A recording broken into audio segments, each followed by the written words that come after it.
First thing, in this Kipala system, the employer, the worker, is tied with the employer.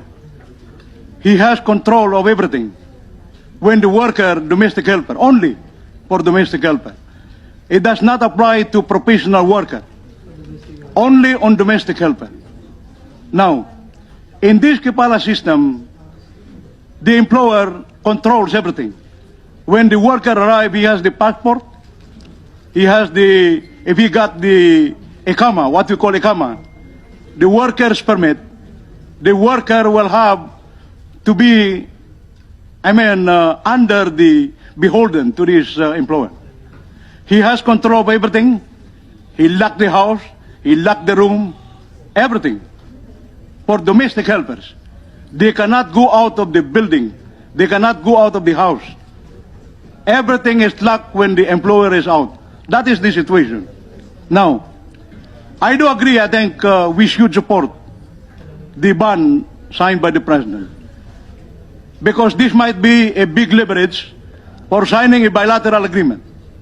In Saudi Arabia, they promised to abolish the Kipala system by agreeing in a bilateral agreement with an annex that they promised to the Philippine government. But the annex was not preferred. The purpose of the annex is to do away with the Kipala system. The only country, I think, in the Middle East where there is what we call a non-applicability of this Kipala system, because they had thrown out the Kipala system, is in Bahrain. In Bahrain, if you are an employee in Bahrain, even as a domestic helper, you can leave your employer. You can transfer to another employment. But not in the other Middle East countries. So, in my case, I think, in my view, this is a very timely meeting, because then many issues could be discussed that will be framed, that will be, in the future, be the subject of a law that will be passed by Congress to protect the interests of our domestic workers especially. It is very, very unfortunate and very sad that this happened. The case of Dimopelis. The people are now saying that we really have to open up this thing.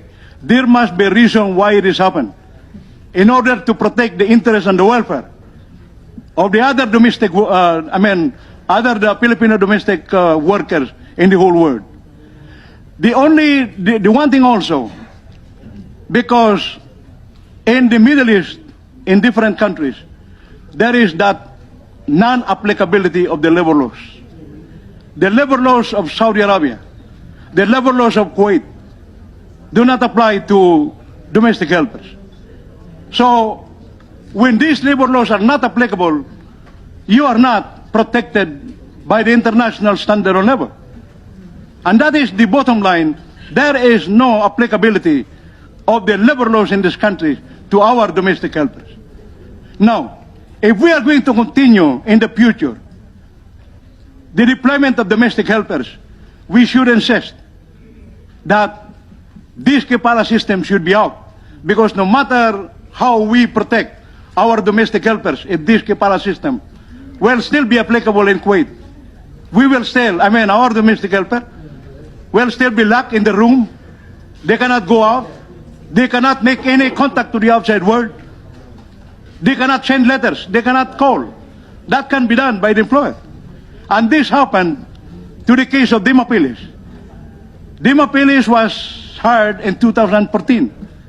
Now, for more than a year, as pointed out by the Secretary, Dimopelis was already dead.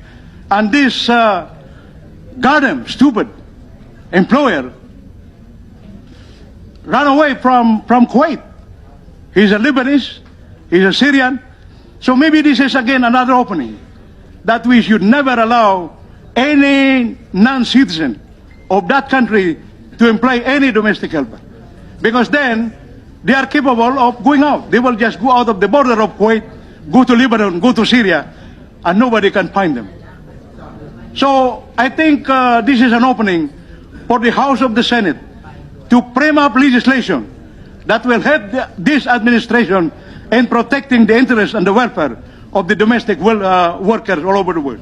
Thank you very much, Secretary Mamao. At this juncture, Mr. Chair, Yes. siguro lang for submission, kasi nabanggit kanina yung partial compliance. Yusek Abela, can you submit lang to the committee kung ano pa yung mga countries na nagpapadala tayo ng mga kababayan natin, pero partial lang pala yung compliance nila? We will do that. We do so. pero meron po, sir.